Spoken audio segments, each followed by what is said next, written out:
શહેરના લાલબાગ સ્વિમિંગ પૂલમાં લીલની સાથે ગંદુ પાણી થતા સ્વિમરોમાં આક્રોશ જોવા મળ્યો હતો।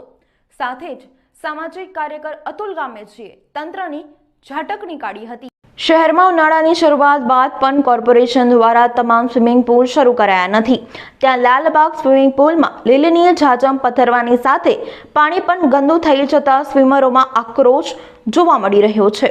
પૂલમાં દિવસે ને દિવસે પાણીનું સ્તર ઓછું થવાની સાથે ગંદકી વધી રહી છે। આ મામલે કોર્પોરેશનમાં રજૂઆત કરવા છતાં કોઈ નિરાકરણ આવ્યું નથી।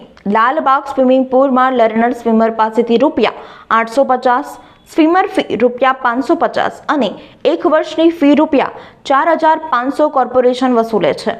હાલ લાલબાગ સ્વિમિંગ પૂલમાં લગભગ 400 જેટલા સભ્યો છે, પરંતુ છેલ્લા 15 દિવસથી તમામ સભ્યો ગંદા લીલવાળા પાણીના કારણે પરેશાન થઈ ગયા છે।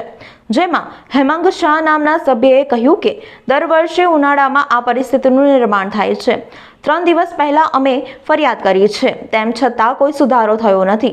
ડીપ એરિયામાં લીલના થર બાજી ગયા છે, પાણીનું લેવલ પણ 1 થી 1.5 ફૂટ નીચું થઈ ગયું છે। લેન્થ મારવી હોય તો પણ હાથ પગ પછડાય તેવી સ્થિતિ છે।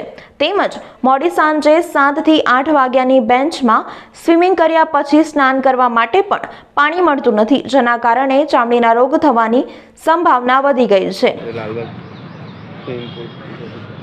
વડોદરા શહેર સ્માર્ટ સિટી છે, એના બણગા ફૂંકતા વડોદરા મહાનગરપાલિકાના સત્તાધીશો અને અધિકારીઓ દ્વારા વડોદરા શહેરમાં હળની દુર્ઘટના જે બોટકાંડ થયો હતો એમાં 12 બાળકો 2 શિક્ષકોના મૃત્યુ થયા હતા। ત્યારે મોટી વાતો કરી હતી કે વડોદરા શહેરમાં આપણે નવા સ્વિમિંગ પૂલ બનાવીશું, એના માટે બજેટ પણ ફાળવવામાં આવ્યું હતું। પરંતુ હાલ આપણે જોઈ રહ્યા છીએ કે લાલબાગ સ્વિમિંગ પૂલ પાસે આવ્યા છે। આ સ્વિમિંગ પૂલનું પાણી લીલું થઈ ગયું છે।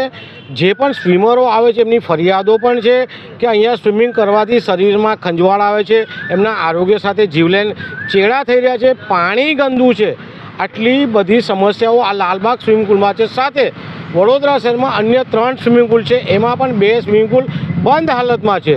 તો વડોદરા શહેરના સત્તાધીશો જે જૂના સ્વિમિંગ પૂલ છે એને સાચવતા નથી, નવા સ્વિમિંગ પૂલની વાતો કરી રહ્યા છે।